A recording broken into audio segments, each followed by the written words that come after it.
Kenapa kita dikatakan sekarang ini tidur? Karena kita ini sering menyaksikan sesuatu yang sebetulnya tidak ada hubungannya dengan kita.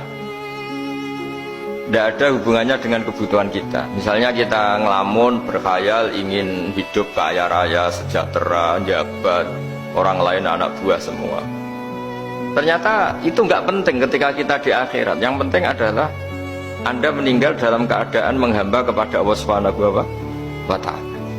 Saya berkali-kali ngaji, kalau saya berkali-kali bilang, andaikan hati kita nanti direkam Allah, nanti di akhirat sudah direkam, orientasi kita direkam nanti. Pak Agus misalnya ingin punya mobil, punya rumah mewah, punya apa, terus orientasinya gitu. Di depan Tuhan yang menyuruh kita, mensyariatkan kita, inginnya itu ya jadi hamba Allah terbaik, jadi kekasihnya Allah, jadi hamba yang bersujud, dari hamba yang bersedekah.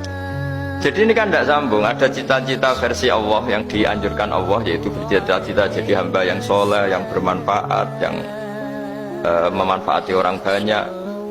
Kemudian ini ada cita-cita yang hadun nafsi, ingin mapan semua orang anak buah. Hal-hal seperti ini itu harus kita jaga, jangan sampai terjadi. Makanya di semua kitab pertama mendahulukan bab niat. Niat itu ya faman kanat hijratuhu ilallah wa rasulih fa hijratuhu ilallah wa rasulih. Orang baik itu orang yang orientasinya itu menuju Allah Subhanahu wa Ta'ala. Lalu yang kurang baik adalah orang yang orientasinya itu ya harta, perempuan, pokoknya inginnya itu hal-hal yang kepentingan dirinya sendiri. Nah lalu kenapa kita kadang tidak tahu?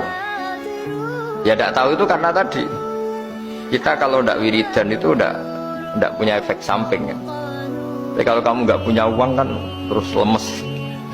Karena ngerti itu terus uang itu penting, wiridan tidak penting. Nah dari kesimpulan itu sebenarnya kita menjadi bodoh. Karena menjadi bodoh ketika Anda meninggal ternyata uang ini gak penting, wiridan ini penting. Tapi tahu kita terlambat setelah kita meninggal.